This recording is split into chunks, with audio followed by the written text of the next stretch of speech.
Hello મિત્રો, good morning, જય માતાજી, હર હર મહાદેવ. આપણે હવારમાં નીકળી ગયા છીએ જોગિંગ કરવા. ચાલો મિત્રો, તમે પણ જોગિંગ કરીને આવી ગયા ઘરે. નાઈ તો નવા કાક તૈયાર થઈ ગયા હતા. તૈયાર થઈને બેસી ગયા માતાજીની દીવાબત્તી કરવા અને દર્શન કરવા. દર્શન કરીને પછી બેસી ગયા હવારમાં નાસ્તો કરવા. બટેટા પૌવા અને ચેવડો નાસ્તો કરીને આપણે નીકળી ગયા કારખાના તરફ. અને પાટે પૂગ્યા ગયા તો આપણે સુખનો સૂરજ ઉગી ગયો તો, એટલે આપણે ધીમે ધીમે નીકળી ગયા કારખાના તરફ. અને થોડીક વારમાં આવી ગયા કારખાને. ઘડિયાળમાં જોયું ગયા તો 8 વાગી ગયા હતા. એટલે આપણે લઈ લીધો પછી લોટ. માતાજીનું નામ લઈને કરી દીધું ધીમે ધીમે હીરા ગણવાનું ચાલુ. ત્યાં તો થોડીક વારમાં હીરા ગણતા ગયા તો મહેમાન આવી ગયા. આપણા ભણોભા ગોપાલભાઈ આવી ગયા હતા, એની હારે એના મિત્ર આવી ગયા હતા. ત્યાં તો થોડીક વારમાં બપોર થઈ ગયા. એટલે આપણે ઉતરી ગયા કારખાનાની નીચે અને નીકળી ગયા ઘર તરફ. મહેમાનને લઈને નીકળી ગયા હતા હાલીને ઘર તરફ.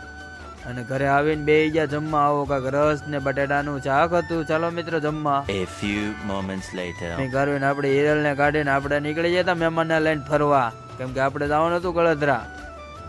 આવી ગયા આ ગળધરા ડેમ. આ છે ગળધરા ખોડિયાર ડેમ. આ છે જંગલ એનું. અને આપણે હિરલને લઈને આવી ગયા માતાજીના દર્શન કરવા. કરીને પછી હું મહેમાન ને બધા નીકળી ગયા માતાજીના દર્શન કરવા. ચાલો મિત્રો, તમે પણ ખોડિયાર માતાજીના દર્શન કરી લો. અહીંયા મળે છે શ્રીફળ, ચૂંદડી, માતાજીની પ્રસાદી. જે કોઈને જોતી હોય એને લેતું જવાની પ્રસાદી. આવો કાંક નીચે મંદિરનો નજારો હતો. પછી આ બે ભાઈ તો એ જ મને મૂકીને દર્શન કરવા એકલા. અને આ છે નીચે મંદિરનો ગુનો. કરી લો બધા દર્શન. આવો કાંક બપોરનો નજારો હતો.